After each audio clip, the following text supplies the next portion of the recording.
My name is Pastor Chris Demetriou.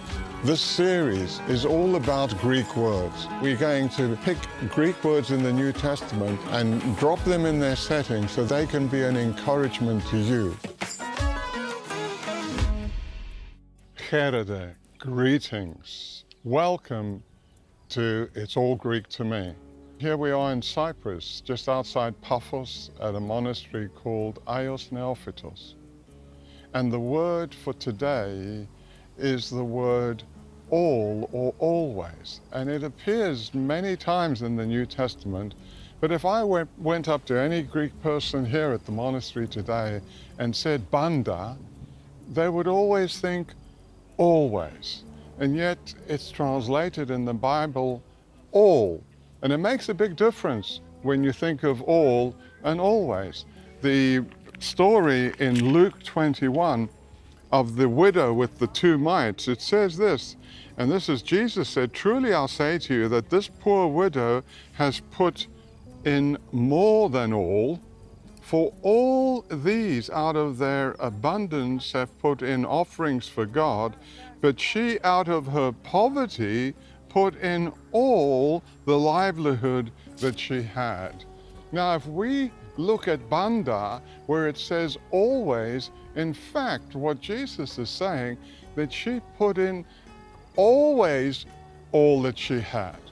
And that makes a big difference. That means that her lifestyle was always giving all that she had. And I believe that while Jesus was sitting there looking at people coming in and out of the temple, putting in their tithes and their offerings and, making a big demonstration of it, she came in with this little mite, which is a tiny little coin, and yet he noticed her. And he noticed her and she made the Bible. The others didn't. Why did she do that? Because it wasn't the first time he had seen her. What he had seen was this woman coming in, and every time she came in, she always gave all that she had. And that, to me, is an incredible testimony. I believe all of us should always give all that we have. We should always give all that we have to our loved ones. But before we do that, we must give all that we have to God. Our love, our attention, our affection, because God loves us so much. There's another mention of that where it says that in the Bible, it says that we should seek first the kingdom of God and his righteousness, and all these things will be added. Well, there's that word Pantah again. Well, it should be always all these things will be added. So seek ye first the kingdom of God and his righteousness, and always all these things will be added. That's material, that's spiritual, that's all your basic necessities will be met because you have a wholehearted heart. Always give all that you have. Be committed to that. Be positive in what you're doing and what you're saying and what you're giving, because you're always giving all that you have. Here in Cyprus, just outside Paphos, at a monastery called Aios Neophytos. The word for today is the Greek word Avtarkis, which is contentment. And the philosopher Socrates said that whoever is not content with what he has now will never be content with what he hopes to have. So we need to really be very convinced that what we want, we are going to be content with. Otherwise, we will just be miserable and unhappy. The Apostle Paul really got a handle on this. It's Philippians 4 and verse 11. He says, "Not that I speak in regard to need, for I have learned in whatever state I am to be content. Everywhere and in all things I have learned both to be full and to be hungry, both to abound and to suffer need. I can do all things through Christ who strengthens me." Now, did you notice in that scripture, he says, I have learned in whatever state I'm in to be content. So contentment isn't something that just comes easily. It's something you have to teach yourself. And you teach yourself contentment by understanding that very last statement where he says, I can do all things through Christ who strengthens me. You will never be content unless you are totally reliant on Jesus Christ. If you don't trust him, you will never be content with your life, because contentment actually implies, in the Christian sense, that everything is subject to change for the better. Everything is subject to change for the better. And because through Christ you can do all things, it means that whatever circumstance you're in, you need to be content with, because it's about to change. Jesus has empowered you, because with him you can do all things.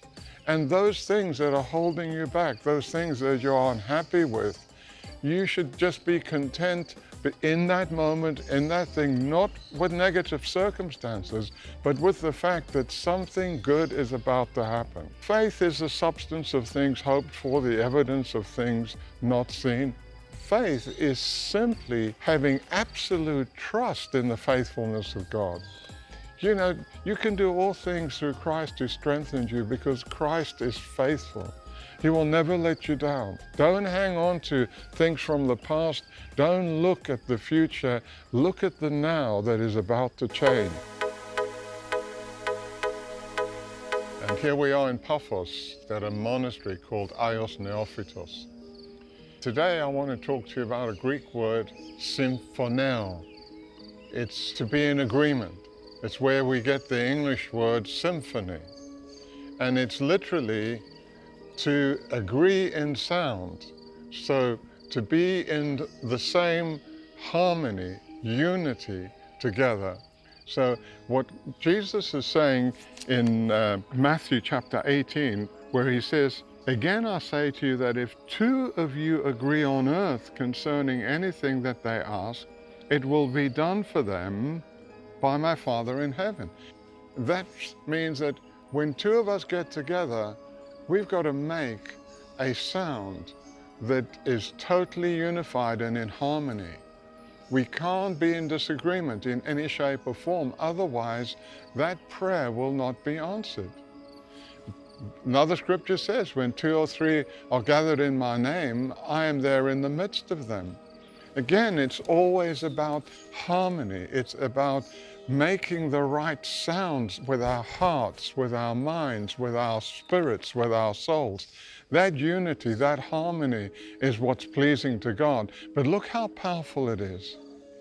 When two of you shall agree as touching anything, it's going to be done in heaven. So important that when we get together, it's not just empty words that we're praying. It is something that is powerful, because we know God listens. And when God listens and he hears, he will answer. When you're praying with your friends and your family at home, make sure that you're in agreement. Before you start praying, say, well, what are we going to agree to today? Because when we do, that produces a wonderful symphony and in God's ears, he cannot ignore, and he will answer us and he will bless us. And every time you do it, you will have answer to your prayer, because that's what Jesus promised us here. He says, it will be done for them by my Father who is in heaven. It will be done, provided you're in harmony, provided you're in unity. So have that opportunity. Take that opportunity. Seize that opportunity. Every moment that you get together in prayer, know that when you are in agreement, something is about to happen. Be confident in answered prayer and plan accordingly. In Jesus' name. Have a great day. Have a great week. Have a great life. Amen.